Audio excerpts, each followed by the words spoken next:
Bonjour, bienvenue à ce webinaire CSTC sur la communication sans fil. Mon nom est Véronique Van Weld et je travaille dans le laboratoire Lumière de la division Installations intelligentes et solutions durables.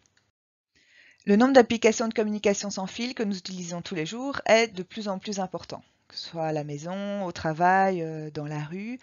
Il est vrai que leurs avantages sont nombreux, aussi par rapport à d'autres solutions filaires, que ce soit en termes de mobilité, c'est assez simple de pouvoir placer, déplacer des objets connectés, mais aussi en termes de flexibilité, ou dans des bâtiments existants, si je veux ajouter une nouvelle installation, ce sera plus facile de le faire sans avoir à déplacer des câbles ou en tirer de nouveau.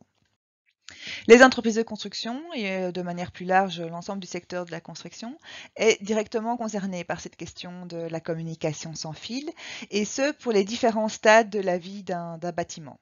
Au début, au niveau de la phase de conception d'un bâtiment, que ce soit au niveau des architectes ou des bureaux d'études, qui vont essayer d'assurer une bonne connectivité au sein du bâtiment.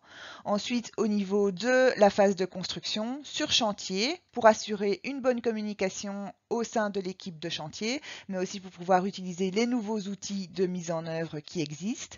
Et enfin, dans le bâtiment existant, ou même au niveau dans vos bureaux de l'entreprise, vous serez aussi peut-être parfois amené à avoir des problèmes de connectivité ou de mauvaise connexion. Voici quelques exemples de systèmes de communication sans fil dans et autour du bâtiment. Tout d'abord, nous avons des systèmes de contrôle d'accès. Ensuite, des systèmes de commande d'installation technique, par exemple pour les installations de chauffage via des thermostats sans fil, ou en bas à gauche pour la commande de l'installation d'éclairage. Nous avons également aussi à côté des systèmes de commande de fenêtres de toit. Une autre catégorie concerne la géolocalisation et les systèmes de navigation intérieure, que ce soit pour le client lui-même ou au niveau du management, pour un suivi de l'occupation de l'espace par les clients ou par le personnel. Et enfin, un autre exemple consiste au monitoring des conditions météorologiques. Voici maintenant quelques exemples d'applications de communication sans fil appliquées au chantier. Donc tout d'abord des systèmes de vidéosurveillance où on va pouvoir sécuriser et surveiller le site dans son ensemble à distance. Ensuite, tous les systèmes de géolocalisation qui sont, eux, destinés au suivi du matériel, donc plus du site dans son ensemble, mais à la surveillance de matériel spécifique, souvent plus onéreux, et qui va permettre de limiter les risques de vol ou de perte. Ensuite, nous avons toutes les applications qui concernent le monitoring via des capteurs, par exemple pour le suivi à distance de la prise de béton. Enfin, toutes les applications qui permettent la mise en service des installations techniques, que ce soit au niveau de l'éclairage, du chauffage, du refroidissement, et qu'on appelle souvent commissioning. Enfin, donc tous les outils de chantier qui sont eux aussi connectés à des tablettes ou des smartphones et qui donc permettent de communiquer ou d'avoir directement l'information qui est reprise à distance par un autre collègue, par exemple. De plus en plus, les drones sont également utilisés sur chantier ou d'autres systèmes un peu plus technologiques comme les lunettes qui permettent d'avoir accès à la réalité virtuelle et ce genre de choses. Un grand nombre de protocoles de communication sans fil existent. Les plus connus sont la 4G, dans le futur la 5G, le Bluetooth, le LoRaWAN, le Wi-Fi bien entendu. Voilà, mais ils sont tellement nombreux, il est parfois un peu difficile de s'y retrouver, de savoir quelles sont les caractéristiques et les avantages des uns et des autres. Je vais essayer ici de vous expliquer un peu plus ce qu'il en est et d'apprendre à les différencier. Tout d'abord, en quoi consistent finalement ces systèmes de communication sans fil? Ce sont des systèmes qui utilisent les ondes à radiofréquence, qui sont en fait des ondes électromagnétiques, qui ont une fréquence comprise entre 10 kHz et 300 GHz.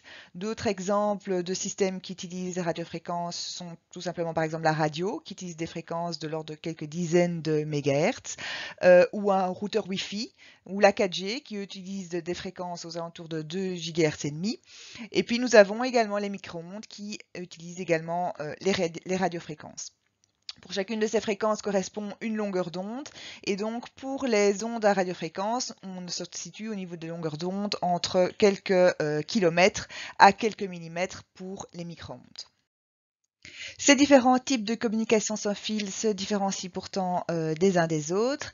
Ici, on les a cartographiés en fonction de deux caractéristiques. D'une part, le flux de données en abscisse et d'autre part, la portée en ordonnée.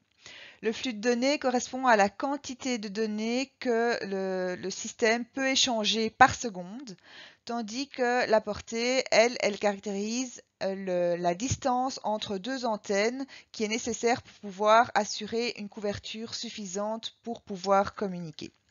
On voit qu'en fonction de ces deux caractéristiques, on peut catégoriser l'ensemble des protocoles de communication en différents groupes que je vais essayer ici de vous expliquer par la suite. Une première catégorie que vous connaissez bien est la communication sans fil qu'on utilise avec nos smartphones, soit pour échanger des données, avoir accès à Internet, pour des applications ou tout simplement pour téléphoner. Donc on constate qu'elle est en haut à droite, ce qui correspond à une longue portée, plusieurs kilomètres, et également un flux de données important, ce qui signifie qu'on peut échanger une grande quantité de données par seconde. Si on la compare à d'autres systèmes, on voit que par rapport au Wi-Fi par exemple, qui est quelque chose que vous connaissez aussi, le flux de données, donc la quantité de données échangées par seconde reste équivalent, mais par contre on se retrouve avec des portées plus réduites de l'ordre de plusieurs dizaines de mètres. Vous constaterez qu'au niveau du Wi-Fi, il n'y a pas tellement d'autres systèmes de communication sans fil équivalents, ou du moins qui peut répondre à cette demande-là. Et effectivement, c'est le Wi-Fi qui est le plus répandu, ce qui n'est pas le cas des autres systèmes de protocole de communication, où on voit que par exemple pour des flux de données inférieurs, on a une offre qui est beaucoup plus répandue, avec beaucoup plus de choix de protocoles de communication différents.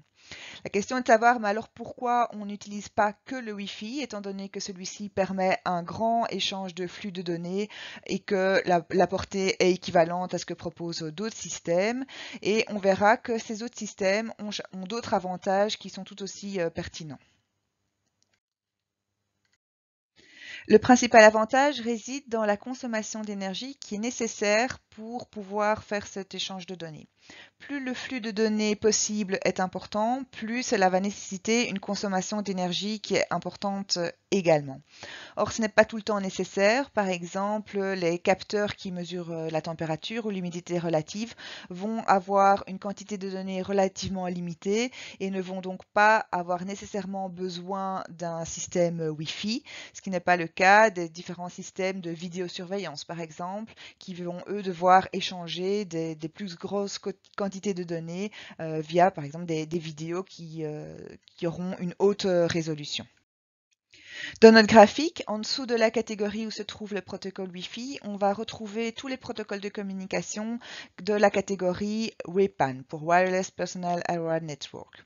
Ce sont donc des protocoles qui offrent une portée comparable, similaire à ce qu'on a avec le Wi-Fi, mais qui par contre vont offrir un flux de données inférieur et au final une consommation d'énergie plus faible également. Pour pouvoir finalement contrer cette limitation de portée de 10 mètres, plusieurs protocoles proposent une structure dans leur réseau de type mesh, c'est-à-dire un réseau en maillage au lieu d'un réseau en étoile ou d'un réseau en bus. Les nœuds vont pouvoir communiquer, l'ensemble des nœuds vont pouvoir communiquer les uns avec les autres et pouvoir transférer l'information d'un nœud à l'autre pour ainsi élargir finalement la latitude du réseau. Alors, différents exemples de ce type de protocole et que vous connaissez sans doute sont le Zigbee, le Bluetooth ou encore le Z-Wave. Les applications les plus courantes des systèmes de type WPAN concernent le Smart Building, le Smart Home, pour soit donner de nouveau des commandes aux installations techniques ou pour commander des lampes, des variateurs, ou également pour tout ce qui est capteurs de porte, détecteurs de fumée et ce genre de choses. Également au niveau des équipements de chantier, on a parlé tout à l'heure des équipements qui permettent de communiquer directement avec tablette ou smartphone. On se retrouve généralement effectivement dans ce type de système de communication-là. À gauche des systèmes de type WebPAN, donc pour des portées encore plus faibles, nous avons une autre catégorie où on va retrouver par exemple le protocole NFC qui est utilisé pour tout ce qui est paiement sans contact, donc c'est quelque chose que vous connaissez également.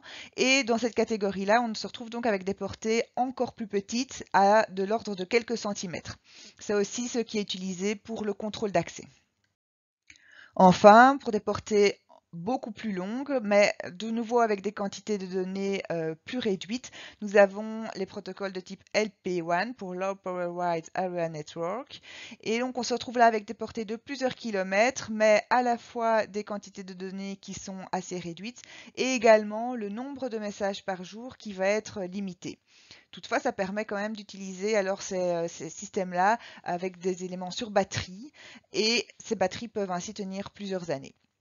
Des exemples de ce type de système sont Sigfox ou LoRaWAN que vous connaissez peut-être. Et au niveau des applications, là aussi on se retrouve avec par exemple des systèmes de surveillance de prise du béton à distance. Donc si vous avez votre chantier qui est à plusieurs kilomètres, vous pouvez à distance suivre ce qui se passe au niveau de la prise du béton sans avoir à vous y rendre.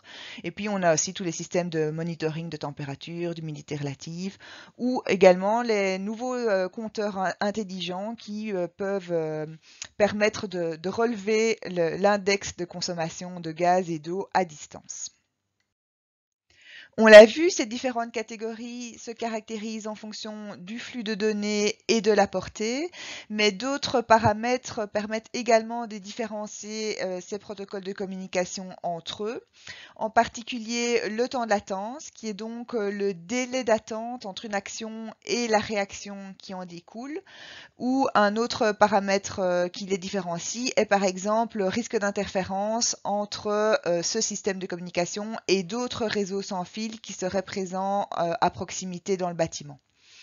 Donc, lorsque vous choisissez une nouvelle application sans fil dans un bâtiment, il est donc important de regarder aussi ces différents paramètres-là, en plus du flux de données et de la portée, et également vérifier l'interopérabilité de ces systèmes entre eux, même en fonction de différents systèmes qui auraient le même protocole de communication, il est quand même possible parfois de rencontrer des problèmes de compatibilité.